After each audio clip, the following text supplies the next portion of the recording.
junior. Played a lot of football for the Chips, and they're going to need him this year. On 4th and 13. Just throwing it up. What's that? That'll do it. It wasn't easy, but it's a win. And Oklahoma State will move to 2-0 on the season. You know that there is respect from Mike Gundy for John Bonamigo. The officials getting together right now. And the flag is thrown.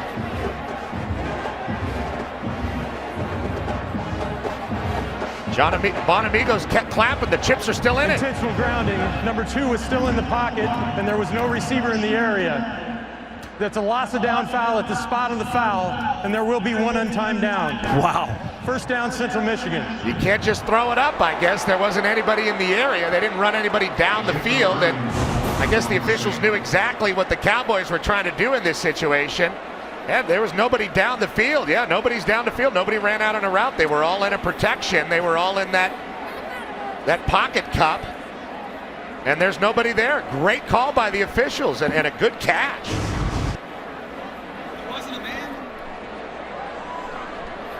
Well, this now is even more interesting. The Chips are still alive.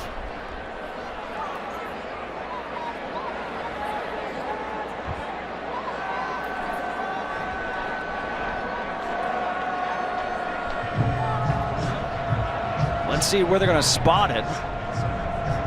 They're going to walk off the penalty. We're going to have an untimed down.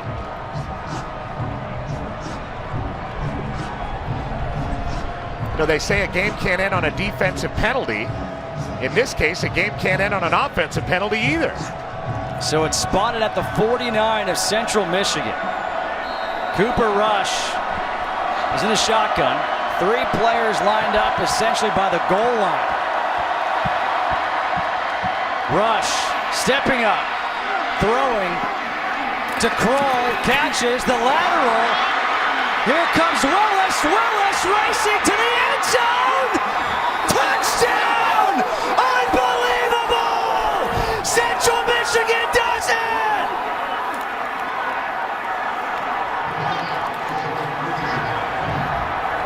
The ruling on the field is touchdown. The previous play is under further review.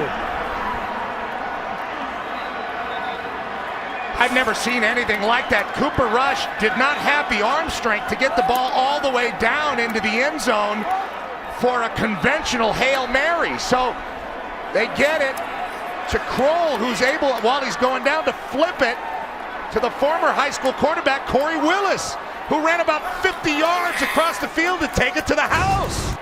51 yards. Here's Kroll right here. You're going to see Rush put everything he can into it, and it's not going to get to the end zone. Kroll does a great job of getting and letting it go immediately. What a play, and it had to be called that way. They came out of the huddle expecting to do that and pulled it off. People here are blown away. Now, was he in the end zone clean?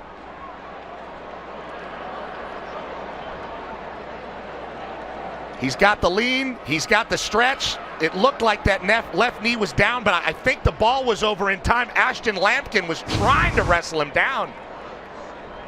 Let's bring in Mike Pereira right now, who's been watching. Mike, the officials are looking it over. What you see?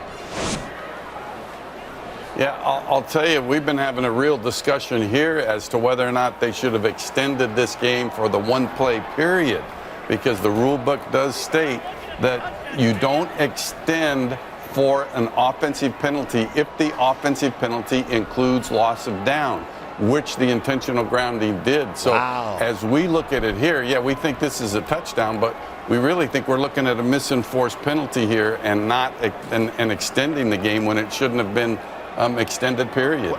Because they extended it, Mike, an extra and play. I'll read you the actual rule about the extension of periods. It says a penalty is accepted for live ball fouls. You will replay it. Exception: the period is not extended if the foul is by the team in possession and the statement of the penalty includes loss of down. So it really indicates that really they were in air of extending the period as it was. Do you think they will somehow excise that last play from the record because the game perhaps should have been over based on the rule you just read us? I don't think you can do that, Petros, when you've already run a play. But, you know, they did discuss it. You saw them have a discussion about it. They all got together before the ruling. The play did get extended, but I don't think you After can go reviewing back the play, now. the ruling on the field stands. Central Michigan touchdown. That's the end of the ball game. Unreal. Unreal. They were still in it the whole way.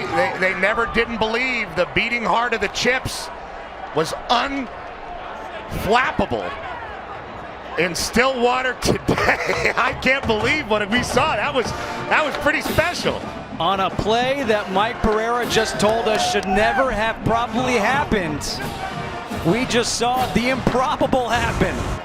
And look at this. Great play by Kroll, getting the ball, securing it, finding the man he was supposed to pitch it to, Corey Willis, immediately almost, and getting it to him. And Willis knew where to go. The celebration was wild. These guys weren't worried about what Pereira was talking about. And here's when the ref makes the call, Coach Bonamigo. Briones with the finger to the lips, and that's that.